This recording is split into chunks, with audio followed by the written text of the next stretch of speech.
Hello my dear friends, welcome to Octet Live School. Learning to love and loving to learn.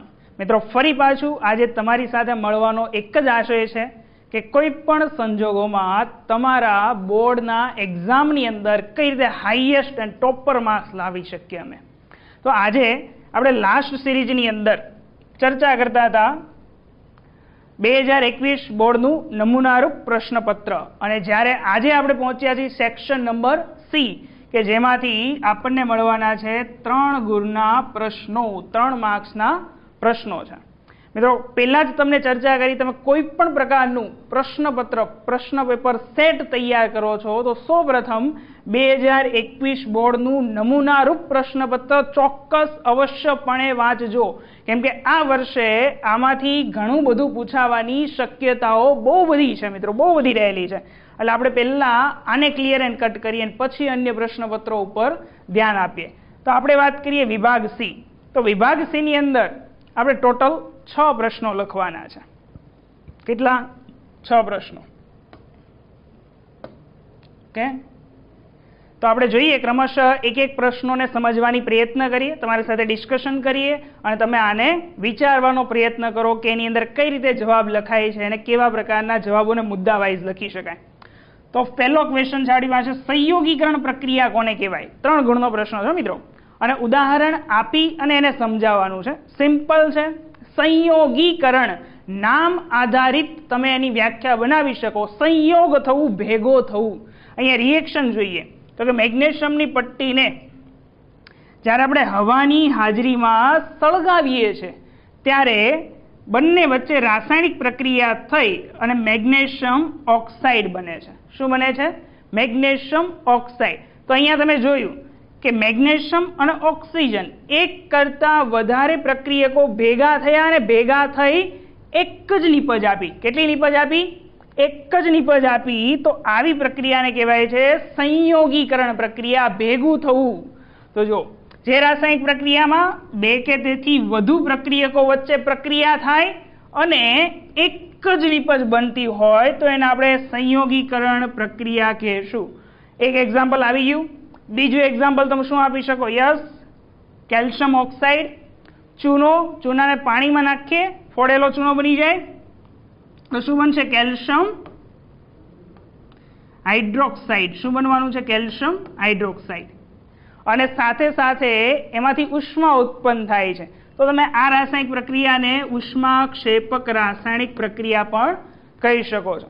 અન્ય કોઈ example તમારે આપવું હોય તો સિમ્પલ છે. આપણે કોલસાને તો સળગાવતા જોઈએ તો કોલસો મીન્સ કે કાર્બન. શું? કાર્બન. હવે કોલસાને હવાની હાજરીમાં સળગાવીએ તો એ ઓક્સિજન સાથે પ્રક્રિયા કરે અને ઓક્સિજન સાથે પ્રક્રિયા કરી અને શું બનાવે? કાર્બન ડાયોક્સાઇડ વાયુ બનાવે. તો આ પણ થઈ ગઈ તમારી સંયોગીકરણ પ્રક્રિયા. 2 ભેગા થયા અને કેટલું બન્યું? એક જ નીપજ બની. તો આ સંયોગીકરણ પ્રક્રિયા છે મિત્રો.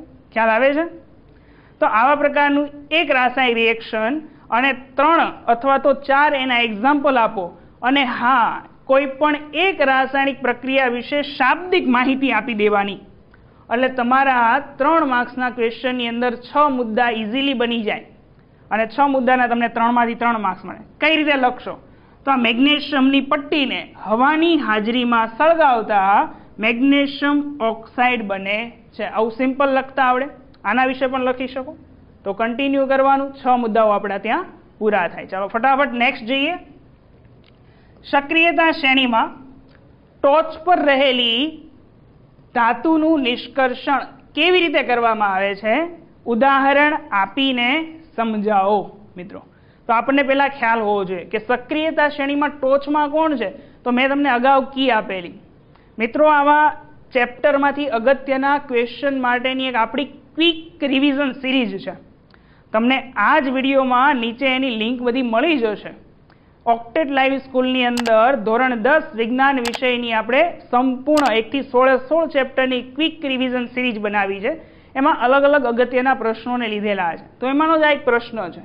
તો તમે નિહાળી શકો ચેપ્ટર વાઇઝ પણ એમને. ચોક્કસપણે એને ભૂલતા નહીં કેમ કે એમાંથી પૂછાઈ શકે એવા જ પ્રશ્નો આપણે લીધા છે. ચાલો આને સમજીએ. તો કે સક્રિયતા શ્રેણીમાં ટોચ પર રહેલી ધાતુ, મીન્સ કે આપણે ત્યારે એ વખતે કી આપેલી ને, શું કી આપી હતી?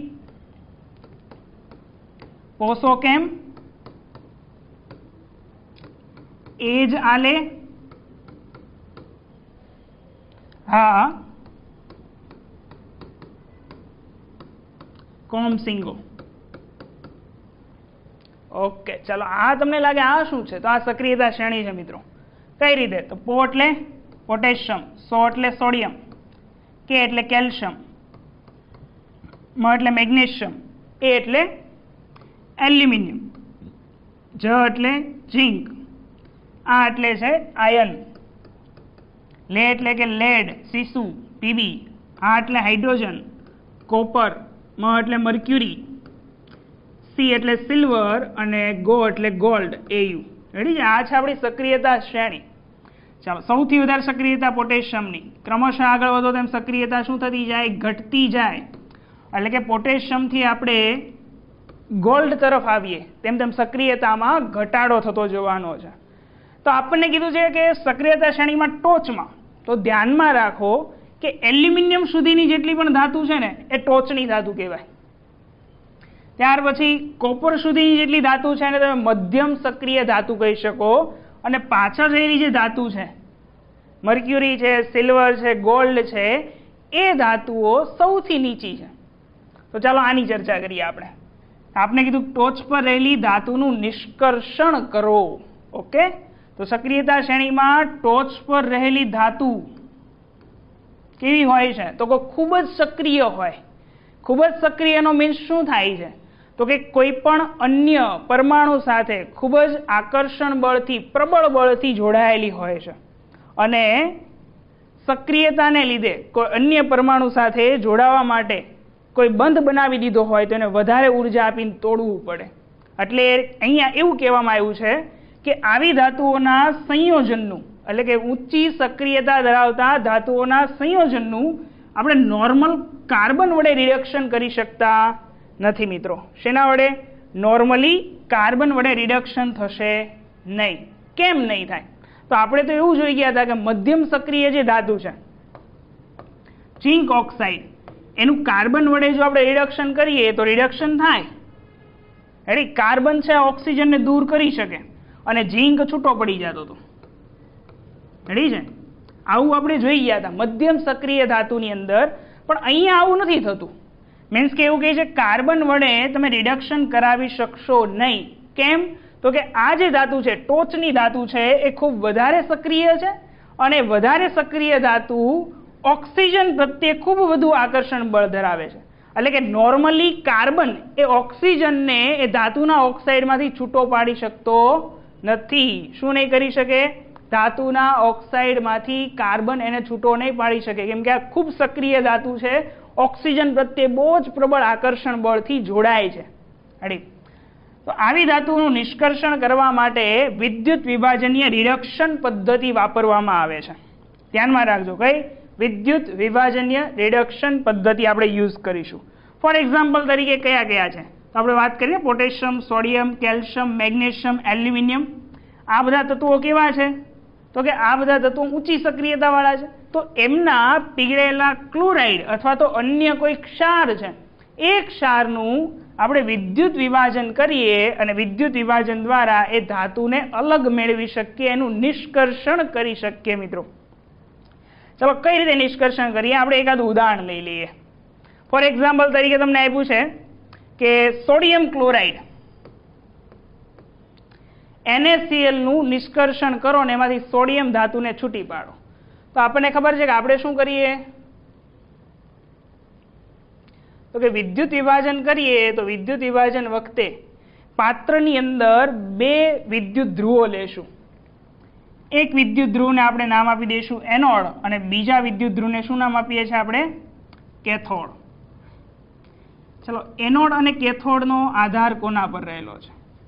તો ધારી લો કે આ બે વિદ્યુત ધ્રુવો છે, એમાંથી એક છેડાને બેટરીના ધન ધ્રુવ સાથે જોડીએ છીએ અને એક છેડાને બેટરીના ઋણ ધ્રુવ સાથે જોઈન્ટ કરીએ છીએ. તો આ થઈ ગયો આપણો કેથોડ. કેવો થઈ ગયો? કેથોડ.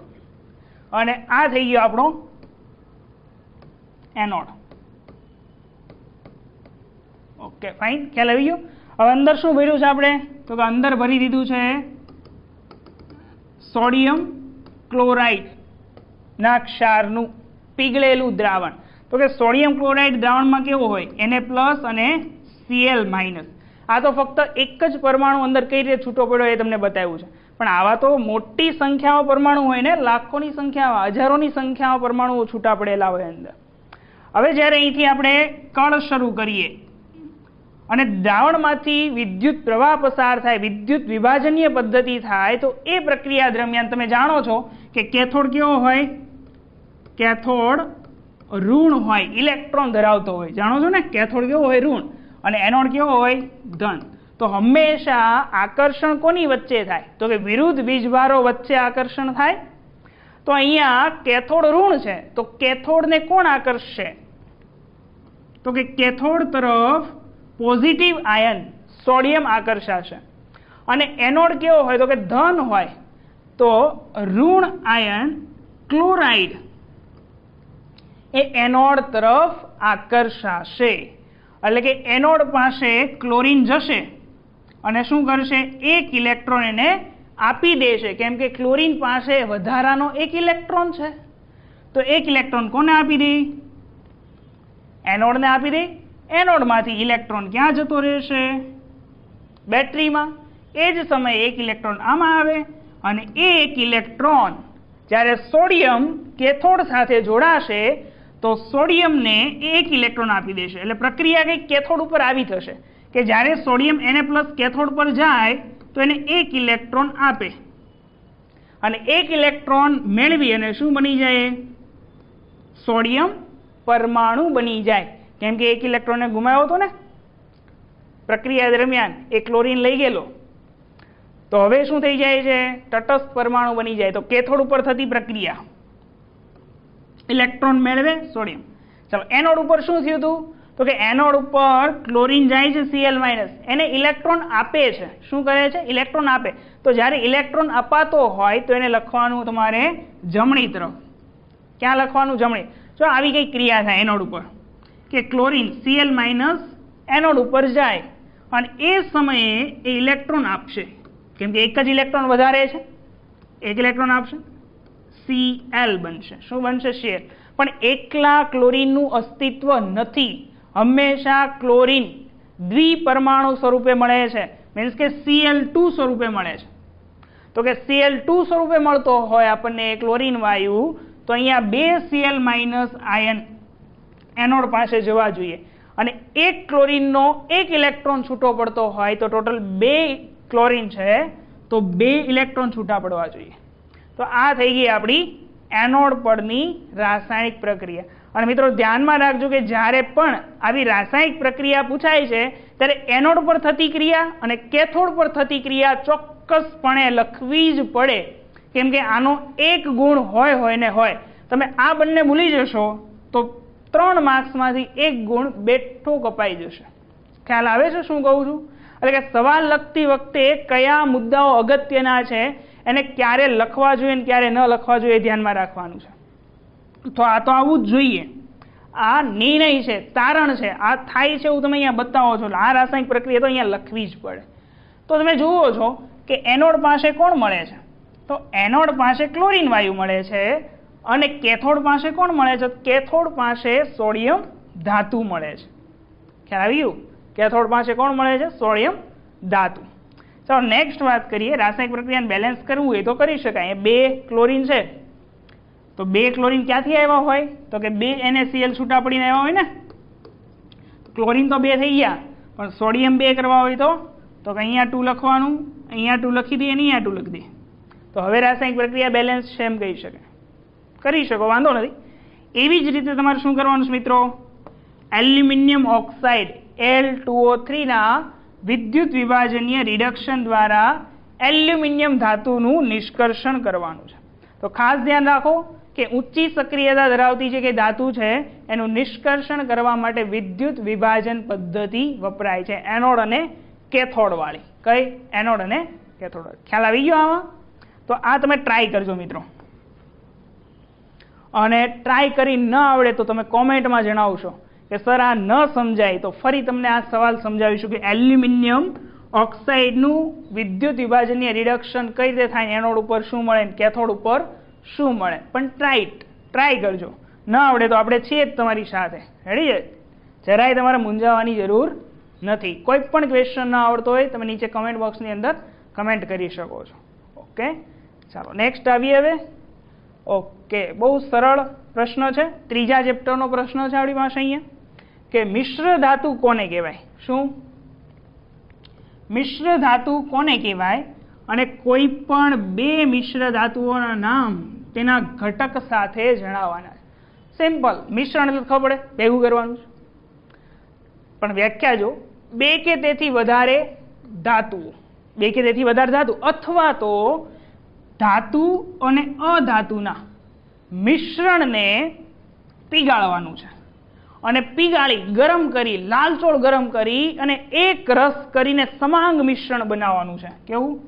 એક રસ કરી સમાંગ મિશ્રણ બનાવો અને ત્યારબાદ એ સમાંગ મિશ્રણને ઠંડા પાડવાનું છે, અને ઠંડુ પાડતા જે બને એને કહેવામાં આવે છે મિશ્ર ધાતુ. પણ ઠંડુ પણ રૂમ ટેમ્પરેચરે ઠંડુ કરવાનું છે. કયા ટેમ્પરેચરે? Room temperature. ખ્યાલ આવી ગયો? એક રસ બનાવી ઠંડા પાડવાથી બનતા સમાંગ મિશ્રણને મિશ્ર ધાતુ કહેવાય છે. ચાલો, મિશ્ર ધાતુ બનાવવાથી શું કરી શકાય? તો કે ધાતુના ઈચ્છિત ગુણધર્મની અંદર આપણે સુધારો લાવી શકીએ. ફોર એક્ઝામ્પલ, તો કે શુદ્ધ લોખંડને આપણે વાપરી નહીં શકીએ. કેમ? તો કે નરમ હોય. કેવું હોય? નરમ હોય. તો એને સખત કરવા માટે આપણે શું ઉમેરીએ છીએ? તો સખત કરવા માટે આપણે એની અંદર થોડા પ્રમાણમાં, થોડો પ્રમાણ મીન્સ કે 0.05% આપણે એની અંદર કાર્બન ઉમેરીએ છીએ. શું ઉમેરીએ છીએ? કાર્બન. અને જેને કારણે આ લોખંડ છે સખત થઈ જાય છે, મીન્સ કે પોલાદ સખત અને મજબૂત બની જાય છે. એટલે નરમ લોખંડ નહીં વાપરી શકીએ. તો આ મિશ્ર કોને કર્યો? કાર્બન. અધાતુને મિશ્ર કર્યું. એફી ધાતુ અને કાર્બન અધાતુનું મિશ્રણ છે, સમાંગ મિશ્રણ બન્યું. તો એવું જ કોઈ અન્ય ઉદાહરણ જોઈએ તો કે લોખંડને કાટ લાગે છે. સિમ્પલી જોયું જ છે ને, કથ્થઈ રંગનું, તેમજ દેખાવમાં પણ સામાન્ય છે. પરંતુ લોખંડની અંદર જો ક્રોમિયમ અને નિકલ અને સહેજ માત્રામાં કાર્બન ઉમેરી દઈએ, રહી છે, આ ચાર ધાતુ છે અને આ એક અધાતુ છે, એનું મિશ્રણ કરી દઈએ તો મિશ્ર ધાતુથી શું બને? નવું. તો કે સ્ટેનલેસ સ્ટીલ બને. હવે સ્ટેનલેસ સ્ટીલને કાટ લાગતો નથી, એટલે ઈચ્છિત ગુણધર્મ લાવી શક્યા. આપણે જે ઈચ્છા ધરાવતા હતા ને કે ભાઈ કાટ નું લાગવું જોઈએ, તો એ ગુણધર્મ લાવી શક્યા. વળી એનો દેખાવ પણ કેવો છે? સારો છે. લોખંડ તો સામાન્ય દેખાવ ધરાવે, જ્યારે સ્ટીલ છે સારો દેખાવ ધરાવે છે અને ચળકાટ પણ ધરાવે છે. શું ધરાવે છે? ચળકાટ. ખ્યાલ આવે છે મિત્રો? હવે બે એક્ઝામ્પલ કીધા છે આપણને, બે એક્ઝામ્પલ કરી દઈએ. પિત્તળ અને એક કાંસુ. ચાલો, બ્રોન્ઝ. રેડી ને? કાંસુ મીન્સ કે બ્રોન્ઝ. તો કે પિત્તળ કોનું કોનું મિશ્રણ છે? તો પિત્તળ છે કોપર અને ઝીંકનું મિશ્રણ. ગુણધર્મ શું? તો કે સહેલાઈથી એને ટીપી શકીએ, ઘાટ આપી શકીએ અને ક્ષારણ પ્રતિરોધક છે, કટાતું નથી, મીન્સ કે ક્ષારણ નથી થતું. ઉપયોગ ક્યાં? તો કે રસોઈના વાસણો, યંત્રોના ભાગો અને સંગીતના સાધનો બનાવવા માટે થાય. નેક્સ્ટ વાત કરીએ આપણે કાંસુ. ચાલો, બ્રોન્ઝ. તો કે બ્રોન્ઝની અંદર હોય છે કોપર અને ટીન, Sn. કોપર અને ટીન છે. બંનેનું મિશ્ર ધાતુ કરીએ, શું બને? વધુ મજબૂત અને વધુ ક્ષારણ પ્રતિકારકતા ધરાવનાર બને. ક્ષાર ન લાગે, કાટે નહીં. ઉપયોગ તો કે પૂતળાઓ બનાવવા માટે, ચલણી સિક્કાઓ બનાવવા માટે, અને બ્રોન્ઝ મેડલ તો તમને ખબર જ, 3rd નંબર પર આવે અને બ્રોન્ઝ મેડલ જોઈએ. ચાલો, તો બ્રોન્ઝ મેડલ. તો આ થઈ ગયા મિશ્ર ધાતુના આપણા ઉપયોગો. ખ્યાલ આવી ગયો? ચાલો, નેક્સ્ટ આવીએ. ઓકે, બહુ અગત્યનો પ્રશ્ન છે મિત્રો, ઇમ્પોર્ટન્ટ ક્વેશ્ચન તરીકે તમે આને લઈ શકો. જો આ 3 માર્ક્સમાં ન આવ્યો ને તો 1 ગુણનો પ્રશ્ન આમાંથી પૂછવાની ઘણી બધી શક્યતાઓ છે. તો તમે જ્યાં કંઈ વાંચો છો ત્યાં સિમ્પલી ઇમ્પોર્ટન્ટ લખી દો. વાંચવાનો જ છે, આને છોડવાનો નથી. ચાલો જોઈએ શું છે. તો કે માનવ મગજની રચના વર્ણવો. સિમ્પલ છે. તો કે માનવનું મગજ છે 3 ભાગોમાં વહેંચાયેલું છે. રેડી છે? કયું કયું? તો કે અગ્ર મગજ, મધ્ય મગજ અને પશ્વ મગજ. ચાલો આમાં જોઈએ આપણે. તો કે આ છે અગ્ર મગજ એનું. તો અગ્ર મગજ છે એ બૃહદ મસ્તિષ્ક પણ ધરાવે. શું ધરાવે? આ બધું બૃહદ મસ્તિષ્ક ધરાવે છે. ચાલો વાત કરીએ આપણે મધ્ય મગજની. તો આ થઈ ગયું આપણું મધ્ય મગજ.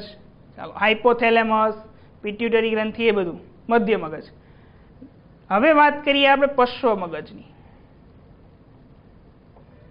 તો પશ્વ મગજમાં આવી જાય પોન્સ, સેતુ, લંબમજ્જા અને અનુમસ્તિષ્ક. એટલે પશ્વ મગજમાં 3 ભાગનો સમાવેશ થાય: પોન્સ, લંબમજ્જા અને સેતુ. બહુ સિમ્પલ છે, જો આપણે હમણાં જોઈએ ને. ચાલો બધાની ક્રમશઃ ચર્ચા કરીએ. અગ્ર મગજમાં શું હોય, મધ્ય મગજમાં શું હોય અને પશ્વ મગજની અંદર શું આવેલું હોય છે. તો ચાલો ફર્સ્ટ છે અગ્ર મગજ. તો કે અગ્ર મગજ છે એટલે આ બધો જ ભાગ એ બૃહદ મસ્તિષ્ક ધરાવનારો અને વિચારવા માટેનો મુખ્ય ભાગ છે. વિચારવાની ક્રિયા બધી અગ્ર મગજમાં થાય, ધ્યાનમાં રાખજો. તદુપરાંત એની અંદર વિવિધ ગ્રાહી એકમોમાંથી સંવેદનાઓ મેળવવા માટેના ચોક્કસ વિસ્તારો હોય. તમે અહીંયા ટચ કર્યા છો ને, તો આ થઈ ગયું તમારું ગ્રાહી એકમ. ત્યાંથી સંદેશો ગ્રહણ કરવાના વિસ્તારો અગ્ર મગજમાં છે. ક્યાં છે? અગ્ર મગજની અંદર. તદુપરાંત અગ્ર મગજની અંદર શ્રવણ, ઘ્રાણ અને દ્રષ્ટિ. આગળની વાત, શ્રવણ, દ્રષ્ટિ અને ઘ્રાણ બધું આગળ જ છે ને. તો 3 વગેરે માટે વિશિષ્ટીકરણ પામેલા અલગ અલગ વિસ્તારો ક્યાં છે? અગ્ર મગજમાં છે. આ યાદ રાખવા માટે આગળ આપ્યું તમને. તદુપરાંત સહનિયમન માટેના સ્વતંત્ર ક્ષેત્રો છે. સહનિયમન મીન્સ કે વોટ? તો કે ધારી લો કે કોઈ જગ્યાએથી સંદેશો મગજ સુધી પહોંચ્યો, એટલે મીન્સ કે ગ્રાહી એકમમાંથી સંદેશો એને પ્રાપ્ત થયો મગજને. હવે શું કરશે?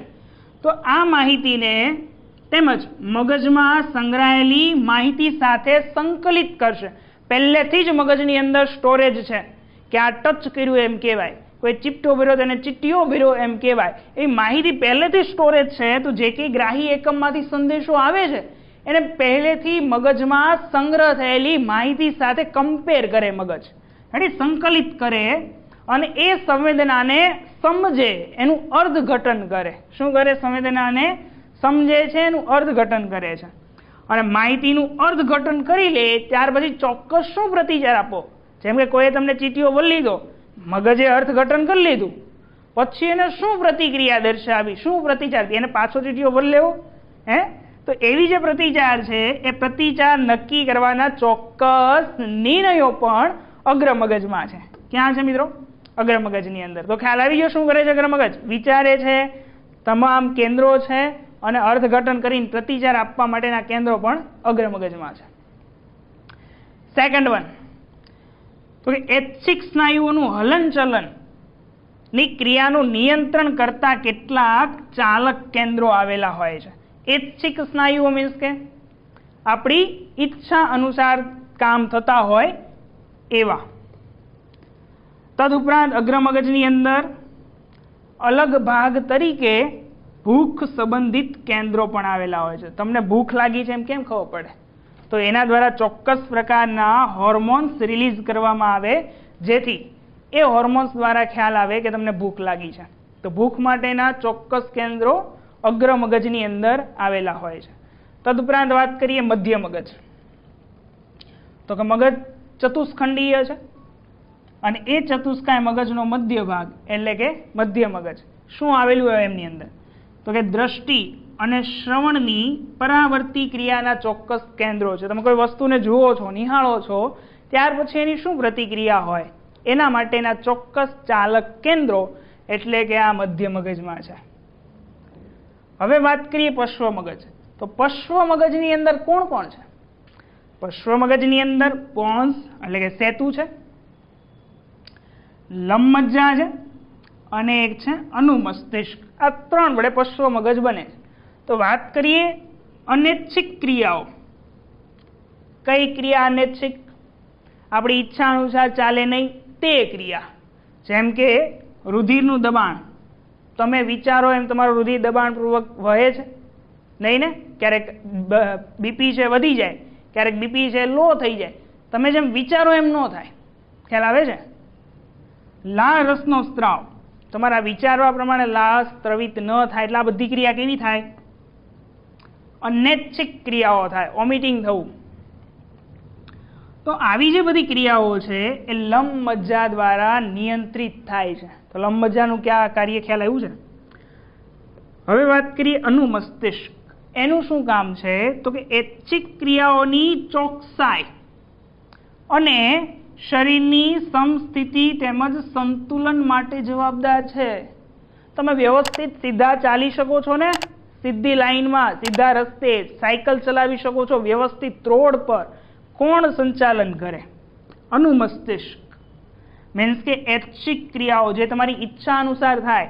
તમે ડાન્સના જે મૂવમેન્ટ કરો છો ને, ડાન્સ કરતા હોય તો વ્યવસ્થિત દરેક સ્ટેપ કેમ આવે?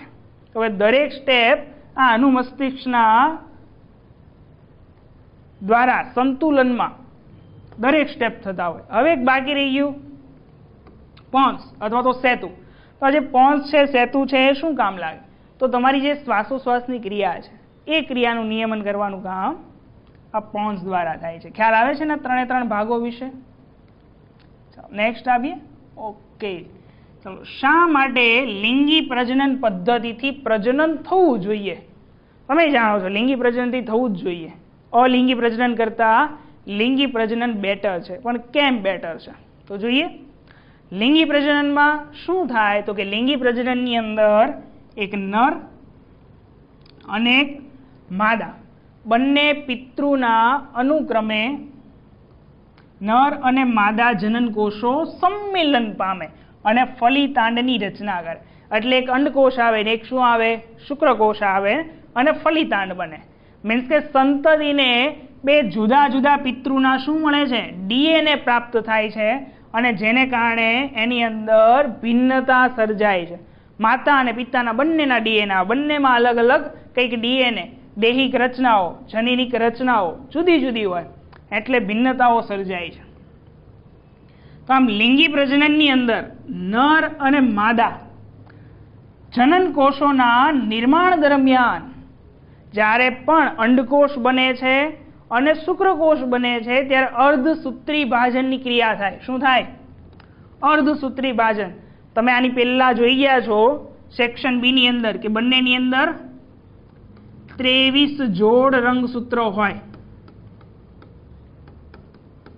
છે માતાની અંદર અને પિતાની અંદર બંનેનું શું થાય?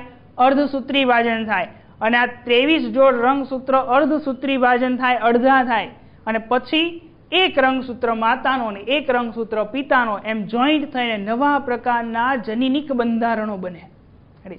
તો આ ક્રિયા દરમિયાન જનીનોના નવા જોડાણ રચાય છે. માતા અને પિતા બંનેના જનીન ભેગા થાય તો નવા જ પ્રકારનું થાય ને. ઓકે. અને તે ભિન્નતા તરફ શું થઈ જાય છે? સંતતિને દોરી જાય છે. આમ બે પિતૃઓની સંયુક્ત ભિન્નતાઓ એ નવા જોડાણ ધરાવતા સંયોજનો રચે છે.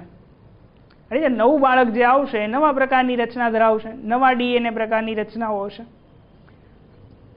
આમ લિંગી પ્રજનનમાં પેઢી દર પેઢી એનું સંતાન પછી એનું સંતાન ક્રમશઃ આમ પેઢી જેમ આગળ વધતી જાય તેમ ભિન્નતાઓ સર્જાતી જાય. સિમ્પલ લોજિક છે કે દરેક વખતે માતા અને પિતા, માતા અને પિતા, માતા અને પિતા જુદા જુદા હોય અને બેયનામાંથી ડીએનએ જુદા જુદા મળતા હોય એને તો દરેક વખતે જે નવું સંતતિ આવવાનું છે એના જનીન બંધારણ તો એની પિતૃ પેઢી કરતાં થોડા અલગ પ્રકારના જોવાના. જેમ પેઢી આગળ વધે તેમ ભિન્નતાઓ સર્જાતી જવાની છે અને આ જાતિના અસ્તિત્વ માટે ઉપયોગી છે. એટલે કે ભૌતિક પરિસ્થિતિ ચેન્જ થાય તો એવી ભૌતિક પરિસ્થિતિ, બદલાયેલી પરિસ્થિતિની અંદર આવા ભિન્નતા ધરાવતા સજીવો જીવી શકવાની ક્ષમતા ધરાવે છે. મીન્સ કે જાતિનું અસ્તિત્વ ટકાવી રાખવા માટે ઉપયોગી છે. આમ લિંગી પ્રજનન પદ્ધતિ દરમિયાન એકત્રિત થતી ભિન્નતાઓ એ લાંબા ગાળે ઉદ્વિકાસનું કારણ બને છે. એટલે જેમ કે આપણે ધારીએ છીએ, આપણે એમ કહેવાય કે વાનરમાંથી ઉદ્વિકાસ થઈને માનવી બન્યા છે, તો કે એવું નથી. ડાર્વિનનો ઉત્ક્રાંતિવાદ છે, ઉદ્વિકાસ છે, થોડું અલગ પ્રકારનું છે, એ પછી સમજીએ આપણે. પણ શું થાય? આવી ભિન્નતાઓ લાંબા ગાળે ઉદ્વિકાસ સર્જે છે. ઓકે. આમ લિંગી પ્રજનન પદ્ધતિથી થતું જે પ્રજનન છે એ લાભકારક છે. કેવું છે? લાભકારક. કેમ તો એક તો જાતિનું અસ્તિત્વ ટકાવી રાખે, ભિન્નતાઓ આવે અને લાંબા ગાળે ઉદ્વિકાસ આવે, મીન્સ કે વિશિષ્ટ પ્રકારની રચના અને બેસ્ટ પ્રકારની રચના ધરાવતા સજીવો પેઢી દર પેઢી બનતા જાય છે. રેડી છે? ખ્યાલ આવી ગયો આની અંદર? તો જોઈએ નેક્સ્ટ. ઓકે, ચાલો જોઈએ આગળ. યસ મિત્રો, એક ચર્ચામાં લેવાનું છે આ કે પુનર્જનન અને પ્રજનન સમાન નથી, એ ઉદાહરણ આપીને તમારે સમજાવવાનું છે. તો આપણે વાત કરીએ પુનર્જનન અને પ્રજનન. તો કે પુનર્જનન એ અલિંગી પ્રજનન પદ્ધતિ છે. જ્યારે આપણને 70% સિલેબસની અંદર પુનર્જનન ડિક્લેર કર્યું નથી, કેન્સલ કરાવેલું છે, પણ છતાંય આપણા બોર્ડના પરિરૂપ પ્રશ્નપત્રની અંદર છે, એટલે સિમ્પલ ખાલી એની માહિતી આપીએ, કદાચ એ પૂછાવાનું નથી જ. રેડી છે? કેમ કે કેન્સલ કરાવેલું છે, ન પૂછાઈ શકે. પણ સિમ્પલ તમને માહિતી આપી દઈએ કે પુનર્જનન એટલે શું છે, પ્રજનન સાથે કેમ સમાન નથી. તો જોઈ લો, પૂર્વ વિભેદિત સજીવોના શરીરના ભાગોમાંથી નવા સજીવનું નિર્માણ થાય તો આ ક્રિયાને પુનર્જનન કહેવામાં આવે છે, અથવા પુનઃ સર્જન થયું એમ કહેવાય. ચાલો સમજાવીએ. આ પ્લેનેરિયા તમને અહીંયા દેખાય છે, આ એક પ્લેનેરિયા છે. આ પ્લેનેરિયાના શરીરના ભાગોના ટુકડા થાય. ચાલો, 3 ટુકડા થઈ ગયા. આ ટુકડાઓની અંદર વિશિષ્ટ પ્રકારના કોષો આવેલા હોય અને એ વિશિષ્ટ પ્રકારના કોષો સતત કોષ વિભાજન પામી અને પ્લેનેરિયાના અન્ય ભાગોનું નિર્માણ કરે. તો રેડી છે? જો વચ્ચેનો ભાગ છે તો ઉપરનો ભાગ અને નીચેનો ભાગ નિર્માણ પામશે. જો નીચેનો ભાગ છે તો એમાંથી ઉપરનો ભાગ નિર્માણ પામશે અને ઉપરનો છે તો એના નીચેના ભાગો નિર્માણ પામશે. અને આમ એક પ્લેનેરિયામાંથી સંપૂર્ણ 3 પ્લેનેરિયાઓ નિર્માણ પામે છે, એટલે કે પુનર્જનન થયું. એટલે વ્યાખ્યા સમજાય છે તમને? પૂર્ણ વિભેદિત સજીવના શરીરના ભાગમાંથી નવા સજીવનું નિર્માણ થયું, ટુકડા થઈ ગયા, એમાંથી નવા નિર્માણ પામી ગયા. તો આ ક્રિયાને પુનર્જનન કહેવાય અથવા પુનઃ સર્જન થયું એમ કહેવાય. જો પિતૃ શરીર તૂટીને કેટલાક ટુકડાઓ થઈ જાય અને આ ટુકડાઓમાંથી કેટલાક વૃદ્ધિ પામીને નવા સજીવની અંદર વિકાસ પામે છે, નવો સજીવ બની જાય, આખો પ્લેનેરિયા નવો બની જાય. ઉદાહરણ તરીકે હાઇડ્રા, પ્લેનેરિયા, તારા માછલી, આ બધા જ આની અંદર જે સરળ પ્રાણીઓ છે, બહુ દેહ રચના જટિલ નથી, સરળ પ્રકારની દેહ રચના છે. તો આવા પ્રાણીઓ ટુકડાઓમાં વિભાજિત થાય અને પ્રત્યેક ટુકડાઓ વિકાસ પામી અને દરેક ટુકડા પાછા સંપૂર્ણ સજીવની અંદર પરિણમે, સંપૂર્ણ સજીવ બની ગયો. જો તો આવા પ્રાણીઓની અંદર પુનર્જનન જોવા મળે છે, જે સરળ દેહ રચના ધરાવતા હોય એમની માટે છે. ચાલો નેક્સ્ટ આવીએ. પુનર્જનન એ વિશિષ્ટ કોષો દ્વારા થાય. આ જે ટુકડાઓ થયા છે ને મિત્રો, એની અંદર વિશિષ્ટ પ્રકારના કોષો આવેલા હોય અને આ કોષો પુનરાવર્તિત રીતે કોષ વિભાજન પામે અને મોટી સંખ્યામાં આ ટુકડાઓની અંદર કોષોનું નિર્માણ કરે અને આ કોષ સમૂહો વિભેદન પામે અને વિભેદન પામતા પામતા ચોક્કસ પ્રકારના કોષ પ્રકાર અને પેશીઓનું નિર્માણ કરે. કેમ કે એની શરીરની અંદર જે અલગ અલગ અંગો છે એ અલગ અલગ અંગોનું નિર્માણ કરવાનું કામ આ કોષ સમૂહ દ્વારા થાય અને આ પરિવર્તન ખૂબ જ ચોકસાઈ રીતે થાય અને વ્યવસ્થિત અને ક્રમિક રીતે થતું હોય છે, કેમ કે સંપૂર્ણ શરીરની રચના કરવાની છે અને ક્રમશઃ કોષ વિભાજન પામતા કોષોમાંથી એના દરેક અંગોનું નિર્માણ કરવાનું, દરેક પેશી બનાવવાની છે, એટલે ક્રમબદ્ધ રીતે થાય અને વ્યવસ્થિત સ્વરૂપે આ થાય છે. આમ છતાં પુનર્જનન અને પ્રજનન એ સમાન ક્રિયા નથી. પ્રજનન તમે જાણો છો શું થાય છે, એની અંદર લિંગી પ્રજનનની આપણે વાત કરીએ તો એની અંદર માતા અને પિતાના જનીન આવે છે. જ્યારે આમાં એવું નથી થતું, એકના ટુકડા થઈને 3 નવા બની જાય છે. કારણ કે મોટા ભાગના સજીવોના શરીરના ભાગ કે ટુકડામાંથી સામાન્યતઃ રીતે નવો સજીવ બનતો નથી. આપણા હાથનો ટુકડો થાય એમાંથી નવો સજીવ બને નહીં. બાકી હાઇડ્રા, તારા માછલી છે, પ્લેનેરિયામાં આવું જોવા મળતું હોય છે. તો મિત્રો આને ખાલી તમારે ધ્યાનમાં રાખવાનો છે, આ કંઈ પૂછાવાની શક્યતાઓ નથી. Yes, okay. ચાલો નેક્સ્ટ આવીએ. આ પૂછાઈ શકે એવો છો પરીક્ષાની અંદર, આ અગત્યનો ક્વેશ્ચન છે. તો જ્યાં પણ તમે લખતા હોય ત્યાં ઇમ્પોર્ટન્ટ ક્વેશ્ચન એવું માર્કિંગ કરી નાખો કે જેથી વાંચતી વખતે તમને ખબર પડે કે આ ક્વેશ્ચન તો મારે વાંચવાનો જ છે. રેડી? સિમ્પલ છે. પ્રકાશનું વક્રીભવન એટલે શું અને કાચના વક્રીભવનના નિયમ એટલે શું. અને બીજી વસ્તુ તમને જણાવી દઈએ, તમારે દરેક ચેપ્ટરના ઇમ્પોર્ટન્ટ ક્વેશ્ચન એના આન્સર સાથે જોતા હોય ને મિત્રો, તો આ જે સિરીઝ છે એની પહેલાંની ક્વિક રિવિઝન સિરીઝની અંદર તમને દરેકે દરેક ચેપ્ટરના ક્રમ વાઇઝ ઇમ્પોર્ટન્ટ ક્વેશ્ચન મળી જશે સોલ્યુશન સાથેના. તો આ જ વિડીયોની નીચેની લિંકમાં એને ચેક કરો અને એના ઇમ્પોર્ટન્ટ ક્વેશ્ચન મેળવો મિત્રો. ચલો આપણે વાત કરીએ છીએ અહીંયા કે પ્રકાશનું વક્રીભવન એટલે શું. એટલે કે જ્યારે કોઈ પ્રકાશનું કિરણ એ એક માધ્યમમાંથી બીજા માધ્યમમાં આવે, મીન્સ કે અહીંયા હવામાંથી ક્યાં આવી રહ્યું છે? પાણીમાં આવી રહ્યું છે. તો આ પ્રકાશનું કિરણ આ બે માધ્યમોને છૂટી પાડતી સપાટી આગળ શું થાય છે? સહેજ વાંકું વળે છે. શું થાય છે? સહેજ વાંકું વળે છે. તો આ જે વાંકા વળવાની ક્રિયા છે ને, એ વાંકા વળવાની ક્રિયાને કહેવાય પ્રકાશનું વક્રીભવન. જો વાસ્તવમાં એ જતું હતું ચોક્કસ એની આપાત કિરણની દિશામાં, પરંતુ માધ્યમ ચેન્જ થાય એટલે એની ઝડપ બદલાય, અને માધ્યમમાં ઝડપ બદલાય તો એનું વક્રીભવન થવાનું છે. તો જેના મૂળ દિશામાંથી એ શું થઈ જાય છે? વિચલિત થઈ જાય છે. અને આ જે વિચલન થયું એને કહેવાય છે વક્રીભવન.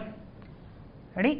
તો જોઈએ વ્યાખ્યા. જ્યારે પ્રકાશનું કોઈ ત્રાંસુ કિરણ એ એક પારદર્શક માધ્યમમાંથી બીજા પારદર્શક માધ્યમની અંદર દાખલ થાય ત્યારે બે માધ્યમોને છૂટી પાડતી સપાટી આગળ, મીન્સ કે અહીંયા આ પ્રકાશના પ્રસરણની દિશા બદલાઈ જાય છે. જો દિશા બદલાઈ ગઈ ને, તો એને કહેવાય છે પ્રકાશનું વક્રીભવન. શું કહેવાય? પ્રકાશનું વક્રીભવન મિત્રો. અને બીજું છે કે વક્રીભવનના તમારે નિયમો આપવાના છે. તો પહેલો નિયમ છે, ક્લિયર કરી દઈએ થોડું? ઓકે, ચાલો. અહીંયા આપણી પાસે છે પહેલો નિયમ કે આપાત કિરણ, વક્રીભૂત કિરણ અને આપાત બિંદુએ સપાટીને દોરેલો આ લંબ, ત્રણે ત્રણ એક જ સમતલમાં આવેલા છે. ક્યાં આવેલા છે? એક જ સમતલ. અહીંયા તમને બોર્ડના પ્લેનમાં દેખાય છે, આ સમતલમાં દેખાય. તો પહેલો નિયમ છે કે આ ત્રણે ત્રણ એક જ સમતલમાં હોય છે. આપાત કિરણ, વક્રીભૂત કિરણ અને આપાત બિંદુએ સપાટીને દોરેલો લંબ. ચાલો બીજું કે અહીંયા શું છે? આપાત કોણ, અહીંયા છે વક્રીભૂત કોણ. તો આપાત કોણના સાઇન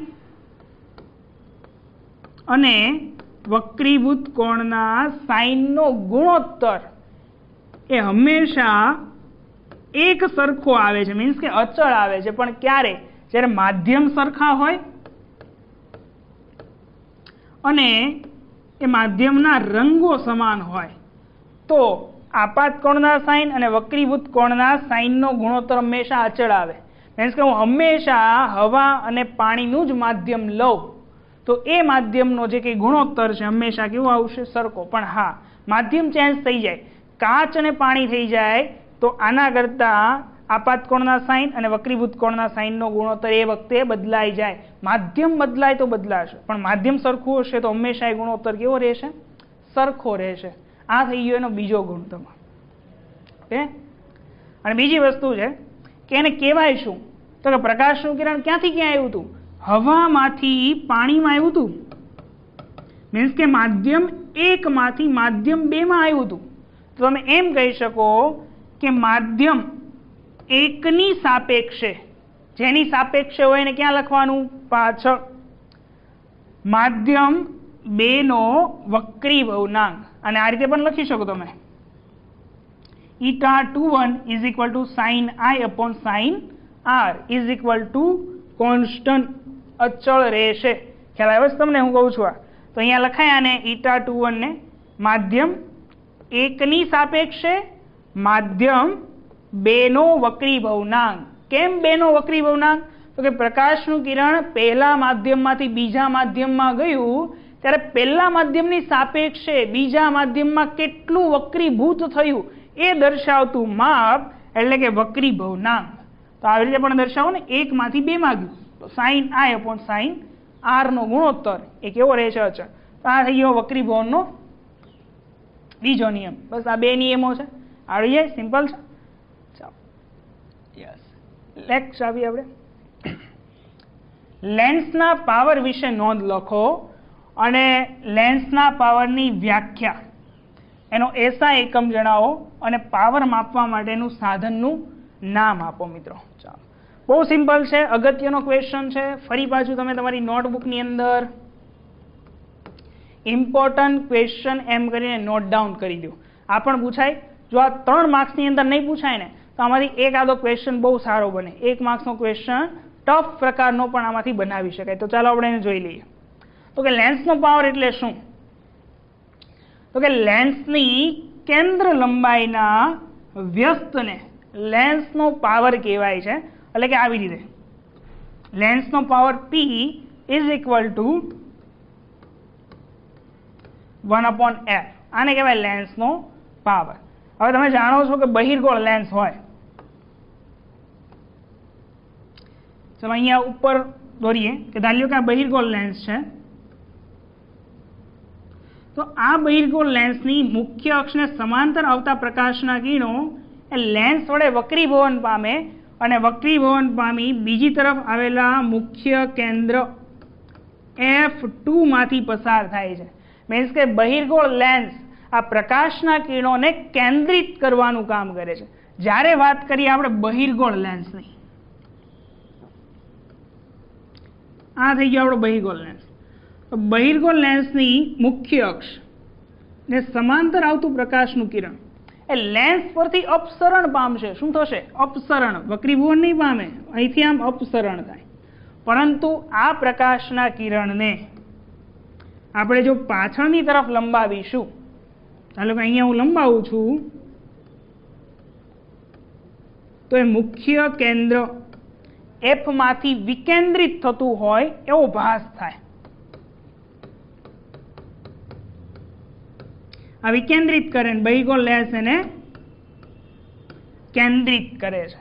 ઓકે, ચાલો F1 માંથી વિકેન્દ્રિત થતો એવો શું થાય? આપણને ભાસ થાય જ્યારે મુખ્ય સમાંતર આવતું પ્રકાશનું કિરણ હોય તો.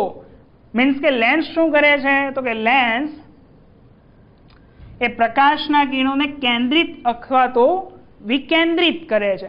અથવા સિમ્પલ ભાષામાં જો આપણે કેવું હોય ને કે લેન્સનો પાવર એટલે શું, તો કે લેન્સ વડે પ્રકાશના કિરણોને કેન્દ્રિત કરવાની કે વિકેન્દ્રિત કરવાની એમની ક્ષમતાને કે કેટલી ક્ષમતા અનુસાર પ્રકાશના કિરણોનું વક્રીભવન કરાવી શકે છે, એટલે કે એનો લેન્સનો પાવર. અને આ લેન્સનો પાવર છે ને મિત્રો એની કેન્દ્ર લંબાઈ ઉપર આધાર રાખે. કોના ઉપર?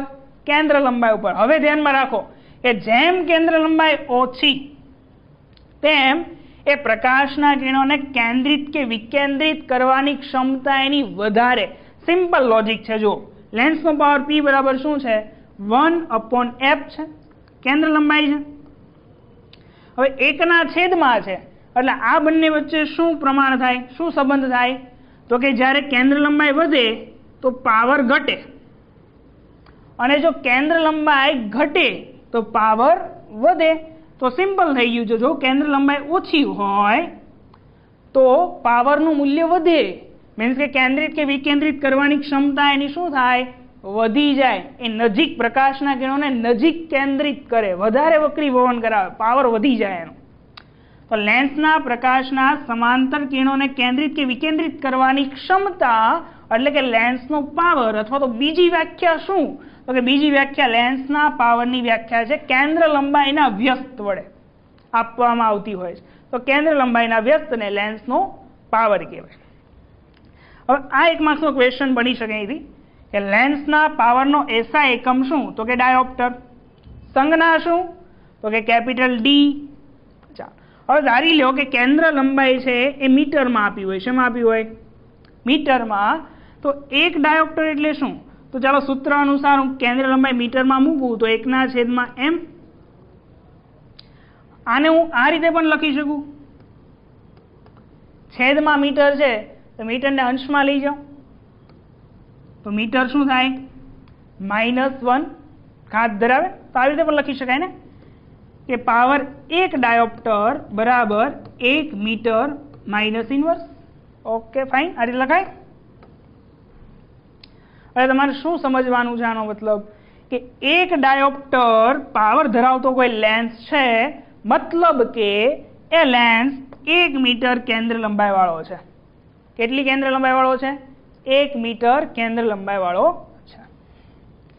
બીજી વસ્તુ ખૂબ અગત્યની છે 1 માર્ક્સના ક્વેશ્ચન માટે, ધ્યાનમાં સાંભળો. તો કે કાર્ટેશિયન સંજ્ઞા પ્રણાલી શું કહેવા માંગે છે? બહિર્ગોળ લેન્સની કેન્દ્ર લંબાઈ હંમેશા કેવી હોય? ધન. તો કે જે લેન્સની કેન્દ્ર લંબાઈ ધન હોય એનો પાવર પણ કેવો આવે? ધન. કેમ કે કેન્દ્ર લંબાઈ ને આધારે પાવર નક્કી થાય છે. તો જો કેન્દ્ર લંબાઈ ધન હોય તો પાવર ધન, અને કે બહિર્ગોળ લેન્સનો પાવર હંમેશા કેવો આવશે? ધન. બીજી વસ્તુ કે ભાઈ અંતર્ગોળ લેન્સ, તો કે અંતર્ગોળ લેન્સની કેન્દ્ર લંબાઈ હંમેશા તો કે ઋણ, તો પાવર પણ ઋણ. તો લેન્સનો અંતર્ગોળ લેન્સનો પાવર પણ કેવો આવશે? ઋણ. આમાંથી 1 માર્ક્સનો ક્વેશ્ચન આવી શકે, ધ્યાનમાં રાખવાનું છે. ચલો આગળ વધીએ. ધારો કે કોઈ ઓપ્ટિશિયન છે અથવા તો આંખનો ડોક્ટર છે, એ તમારી આંખને તપાસ કરે પછી પ્રિસ્ક્રિપ્શનની અંદર લખી આપે.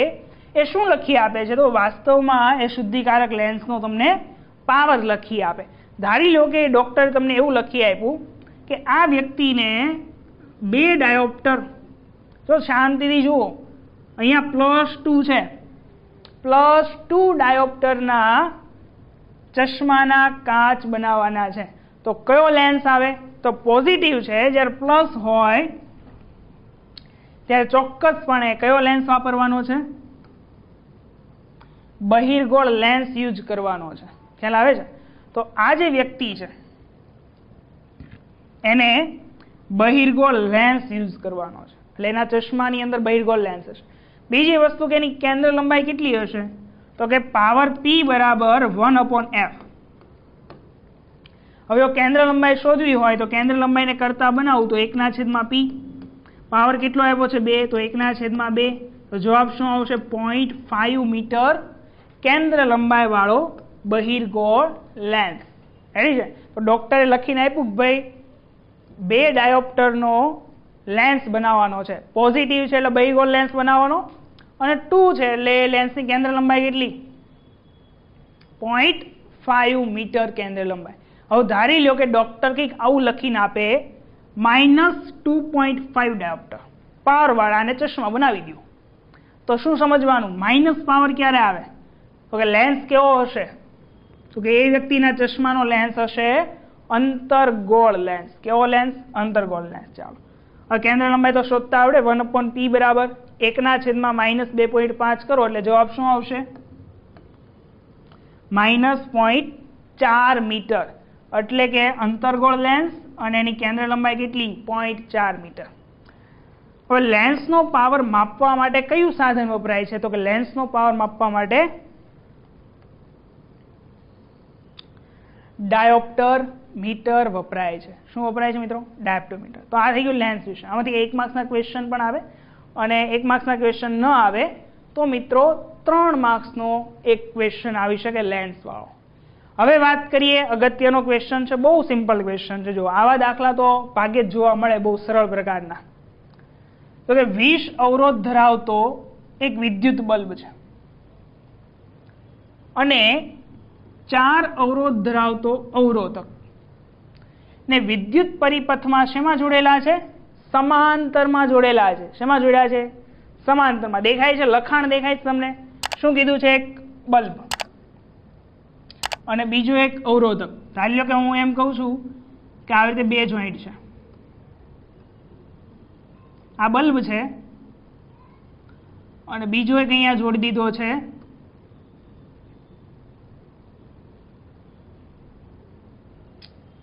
અવરોધક. રેડી છે? શું જોડી દીધો છે? અવરોધક.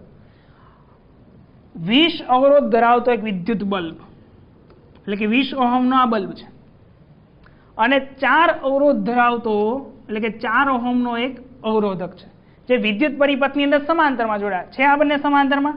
પછી એની સાથે શું જોડી છે? તો કે પરિપથની અંદર 6 વોલ્ટની બેટરી જોઈન્ટ કરી છે. ચલો પરિપથની અંદર આપણે શું કરી દઈએ? 6 વોલ્ટની એક બેટરી જોઈન્ટ કરી દઈએ, એક કળ જોડી દઈએ. ઓકે ફાઇન, થઈ ગયો આપણો પરિપથ. તૈયાર, કમ્પ્લીટ. ચાલો હવે શું કીધું છે કે પરિપથનો કુલ અવરોધ શોધો. તો સિમ્પલ બે જ અવરોધ છે અને શેમાં છે? સમાંતરમાં છે. તો સમાંતર અવરોધનું સમતુલ્ય સૂત્ર શું? તો કે આને હું R1 અવરોધ કહી દઉં, આને હું R2 અવરોધ કહી દઉં, તો આની પાસે સમતુલ્ય સૂત્ર રેડી છે. સમાંતર જોડાણનું સમતુલ્ય અવરોધનું સૂત્ર Rp = શું છે? 1/R1 + 1/R2. સિમ્પલ. 3 અવરોધ હોત તો +1/R3 કરત, પણ અહીંયા તો 2 જ છે, તો સિમ્પલ મૂકી દીધું આ સૂત્ર. R1 એટલે શું? અહીંયા પ્લસ કરવાનો છે. ચલો R1 એટલે કેટલો છે? 20, તો અહીંયા મૂકી દીધા 20. R2 એટલે કેટલો છે? 4, તો મૂકી દીધા 4. લસા લઈ લ્યો 20, લસા લઈને ગણતરી કરો એટલે શું આવશે? 6/20, મીન્સ કે જવાબ આવશે 3/10. પણ આ શું આવે મિત્રો? 1/Rp આવે. પણ આપણે તો જોઈએ છે સમતુલ્ય અવરોધ, સમગ્ર પરિપથનો અવરોધ જોઈએ છે. તો Rp હું અંશમાં લાવું તો અહીંયા 3 ને છેદમાં લાવવા પડે, 10 ને અંશમાં લાવવા પડે, 1 અહીંયા નીચે આવે. તો Rp બરાબર શું થશે? પરિપથનો કુલ અવરોધ બરાબર, તો કે 10/3. શું આવશે? 10/3, અથવા તો એને તમે એમ 3.33 પણ કહી શકો, પણ આપણે આ ધ્યાનમાં રાખવાનું છે 10/3. તો પહેલો ક્લિયર થઈ ગયો. બીજું શું કીધું છે? તો કે પરિપથમાંથી વહેતો વિદ્યુત પ્રવાહ ગણો. તો આના માટે ઓહમનો નિયમ લાગુ પાડો. ચાલો, V = IR. શું? V = IR. શું શોધવાનું કીધું? વિદ્યુત પ્રવાહ. તો અવરોધ કેટલો છે અહીંયા? સમતુલ્ય અવરોધ સમગ્ર પરિપથનો Rp છે ને, તો અહીંયા Rp લખી દઈએ. I શોધવાનો કીધો છે. I ને કરતા બનાવો તો V અંશમાં અને છેદમાં Rp. તો સૂત્ર શું બની ગયું? V/Rp બરાબર I. તો છે સૂત્ર અહીંયા I = V/Rp. બેટરી કેટલાની હતી? 6 વોલ્ટની. સમતુલ્ય અવરોધ કેટલાનો આવ્યો હતો? તો કે 10/3. છેદનો છેદ અંશમાં, 3 જાય ઉપર એટલે 6/3/10, 18/10, એટલે જવાબ આવે 1.8 એમ્પિયર વિદ્યુત પ્રવાહ મળી ગયો. ચાલો, બીજો શું આપણને ક્વેશ્ચન પૂછ્યો છે? તો કે વિદ્યુત બલ્બ આગળ વિદ્યુત સ્થિતિમાનનો તફાવત ગણો. શું ગણવાનો છે? વિદ્યુત બલ્બ આગળ વિદ્યુત સ્થિતિમાનનો તફાવત, મીન્સ કે વોલ્ટેજ કેટલો? તો કે મિત્રો આ સમાંતર જોડાણ છે. સમાંતર જોડાણમાં દરેક અવરોધ પર એક સમાન વોલ્ટેજ હોય, એક સમાન વિદ્યુત સ્થિતિમાનનો તફાવત કેટલો હોય? તો કે બેટરીનો જેટલો હોય એટલો. બેટરીનો કેટલો છે? 6 વોલ્ટ છે. તો આ બલ્બ પાસે પણ કેટલો વોલ્ટેજ હોય? 6 વોલ્ટેજ. આ અવરોધક તારના બે છેડા વચ્ચે પણ કેટલો વોલ્ટેજ હોય? તો કે 6 વોલ્ટેજ. તો બંને બધામાં સરખો જ હોય. જેટલો બેટરીનો હોય એટલો સમાંતર જોડાણમાં બધા અવરોધ પાસે સમાન જ હોય. તો આન્સર આપણો આવશે અહીંયા કે બલ્બના બે છેડા વચ્ચેનો વોલ્ટેજ V1 = V થશે. મીન્સ કે જેટલો બલ્બ પર છે એટલો જ ક્યાં હશે? બેટરીના વોલ્ટેજમાં હશે. તો V1 = કેટલો થશે? બેટરીના વોલ્ટેજ જેટલો થશે, 6 વોલ્ટ. તો ખ્યાલ આવી ગયો તમને? બહુ સિમ્પલ પ્રકારનો છે, ટ્રાય કરો એને.